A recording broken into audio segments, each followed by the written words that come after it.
আজকে আমাদের স্কুলের ছাত্রছাত্রীদের টিকা দেওয়া হয়েছে। তো প্রথম স্কুলে গিয়ে দেখে ওদের মন খারাপ। ওদেরকে আমি বুঝিয়েছি, তোমরা ভয় পেও না, এটা পিঁপড়ার কামড়ের মতো, তোমরা ব্যথা পাবে না।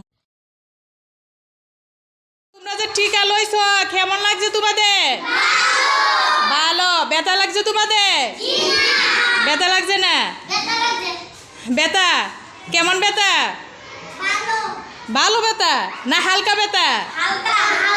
হালকা। তাহলে ভয় পাওয়ার কিচ্ছু নয়। হ্যাঁ, এই যে তোমরা এই টিকা নিছো, এটা কিন্তু অনেক উপকার, বুঝছো? সরকার তোমাদের দিতেছে তোমাদের উপকারের জন্য।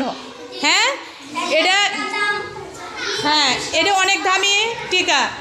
তাইলে তোমরা কেউ হই হুল্লোড় করে না, বাড়িতে গিয়ে চুপচাপ থাকবা। হ্যাঁ, এখন তোমাদের জন্য কি চকলেট আনা হয়েছে, সবাইকে চকলেট দেওয়া হবে। হ্যাঁ, চুপ করে বসো।